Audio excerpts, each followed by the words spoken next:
મિત્રો નમસ્કાર। આજે આપણે ગીર સોમનાથ જિલ્લાના ઉના તાલુકાની વાત કરશું। ત્રાણું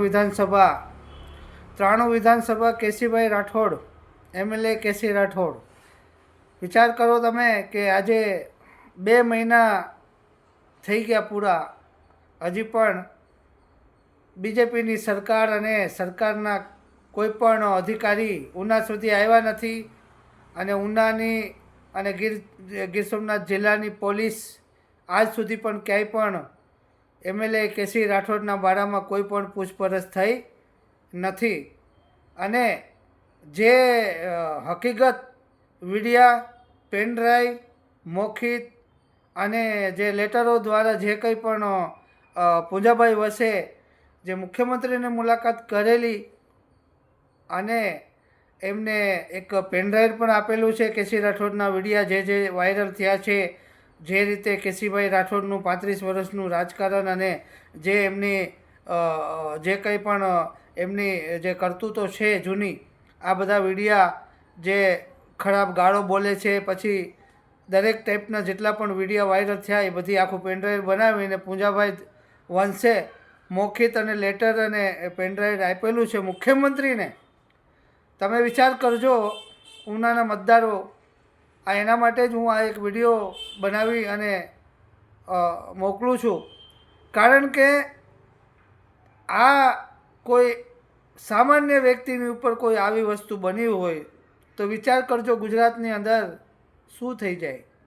અને એક વ્યક્તિ જે દારૂના કેસમાં જે ઉમેશના ભાઈ પકડાના નહોતા, એને પકડાવ્યો હતો, એ આ ભાઈએ જ એને એરેસ્ટ કરાવ્યો હોય ને એનો દારૂ પકડાવ્યો હોય ને જેલમાં મોકલવાનું કાવતરું હોય ઘડેલું કેસીભાઈ રાઠોડનું જ હોય, બીજું તો કોણ કરે? કારણ કે જેલમાંથી લેટર બીજા કોઈ ઉપર તો લખ્યો જ નહોતો, સીધો કેસી રાઠોડને જ લેટર લખ્યો હતો, બરાબર? તો તમે વિચાર કરજો, બધુંય થઈ ગયું છે, એ વ્યક્તિનું મોત થઈ ગયું અને એના વિષયમાં હવે બધાયનું બોલવાનું બંધ થઈ ગયું, રાજકારણ બંધ થઈ ગયું।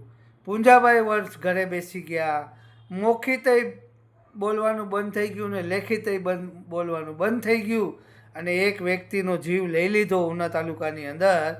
અને જે મુનાભાઈ જેમને વિડીયા વાયરલ કર્યા હતા એ પણ આજે મૌન થઈ ગયા છે, મૌન। ખબર નહીં, કોઈ લોકો ગુજરાતની અંદર ભાજપની સામે મૌન થઈ જાય છે, એટલે એના માટે થઈને આ એક વિડીયો બનાવી અને એક એવી વિચાર કરવાવાળી વાત છે કે જે કેટલી મોટી ઘટના બની, કેટલા મોટા વિડીયો વાયરલ થયા, કેટલું બધું થયું, છતાંય પણ સરકાર કોઈ પણ જાતની આ ગુંડાઓની ઉપર, આ મવાલીઓની ઉપર, આ પબ્લિકના પૈસા લૂંટેરાઓની સામે ક્યાંય પણ કોઈ પણ એક્શન લેતી નથી, કારણ કે આ ભાજપની સરકાર છે, આ કેન્દ્રમાં પણ ભાજપની સરકાર છે, આપણા ઉના તાલુકામાં નગરપાલિકામાં પણ ભાજપની સરકાર છે। તો તમે વિચાર કરજો, હવે જે આવતી ચૂંટણીઓ આવે છે એમાં કંઈક તો બદલાવ કરજો। અને જો આવી રીતના તમે ખતમ થતા જશો અને આવી રીતના જ આ ભાઈથી તમે ડરીને જો જીવશો તો આગળ આપણી પ્રજાનું શું થશે? કોઈ વિકાસની વાત નથી કરતા। આ ભાઈને હજી ઉનાની ગંદકી તો મારે બતાવવાની બાકી છે, મેં દેલવાડાની ગંદકી બતાવી, મેં ઉના તાલુકાની અંદરની જે ભોયવાડા અને મચ્છી માર્કેટ ને તમે વિચાર કરજો કેટલી બધી ગંદકીના વિડીયા મેં બનાવ્યા છે। અને જે દેલવાડા રસ્તા ઉપર આપણે જે અંજાર જવાવાળા રસ્તે જે આંગણવાડીના મેં ફોટા પાડીને મેં જે વિડીયા વાયરલ કર્યા હતા, આ આંગણવાડી દેલવાડા ગામની 2 આંગણવાડી એ સંડાસની બાજુમાં છે, તમે વિચાર તો કરો।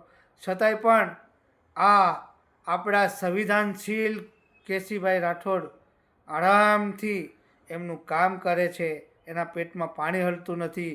ત્યાંના સ્થાનિક જે દેલવાડા ગામના જે સરપંચ છે એમના પેટમાં પાણી હલતું નથી, કારણ કે આ લોકોની કેન્દ્રમાં પણ સરકાર છે, મોદી સરકાર છે, ભાજપની સરકાર છે। આ લોકો ગમે એના પણ ગમે ત્યાં પણ મર્ડર કરાવી નાખે, કોઈને કંઈ પણ રીતે ખતમ કરી નાખે. મને ઉમેશ ગામથી એવા સમાચાર આવ્યા છે કે જે ભાઈના જે વિડિયા અને જે ભાઈ જેલની અંદર જેનું મોત થયું છે જાદવનું, એ ભાઈના પરિવાર તરફથી એવો મને મેસેજ મળ્યો છે.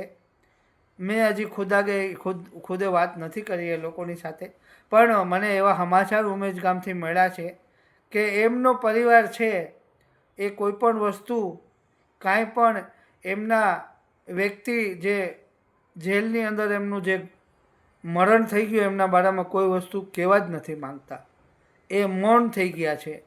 તો આનું કારણ તમે બાકી લોકોને સમજવું જોઈએ.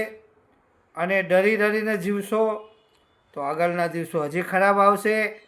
તો આ વિડીયો મારો એક હતો ઉના પ્રત્યે અને કેસી રાઠોડની ઉપર જ હતો.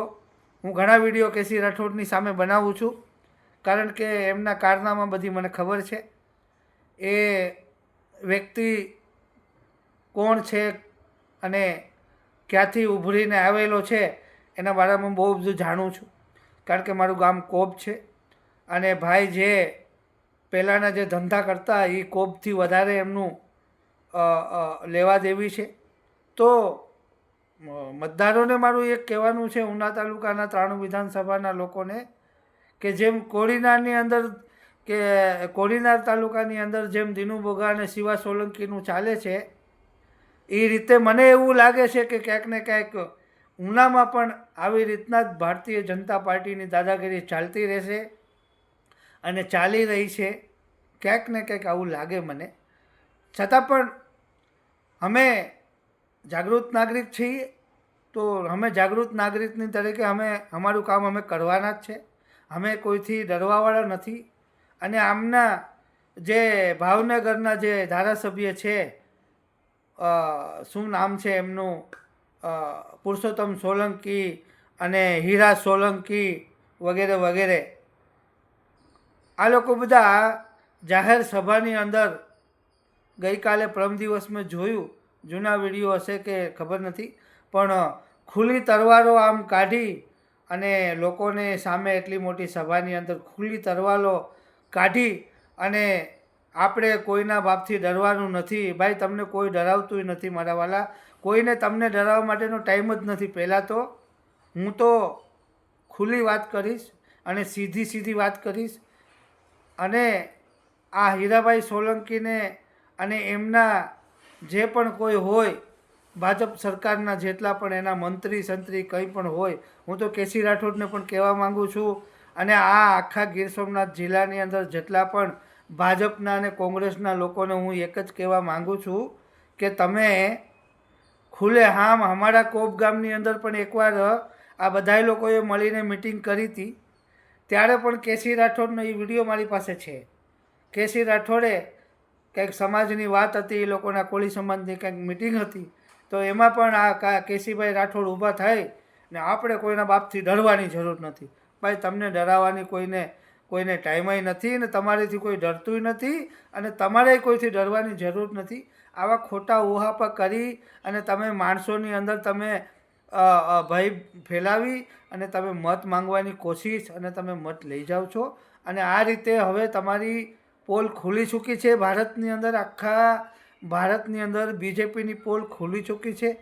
અને હું તો હજી ઘણી ભાષાઓમાં ગુજરાતના વિડીયો બનાવવાનો છું. હમણાં જ મેં કર્ણાટકની અંદર કન્નડા ભાષામાં મેં ગુજરાતના વિડીયો બનાવ્યા છે, બહુ સારા ચાલે છે અને ગુજરાતની પોલ ખુલી રહી છે.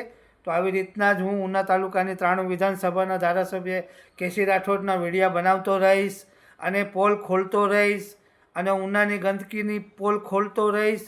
મેં ઘણી બધી પોલ ખોલી છે, મારે વિડીયો દીવ મિરર ન્યૂઝમાં મળે.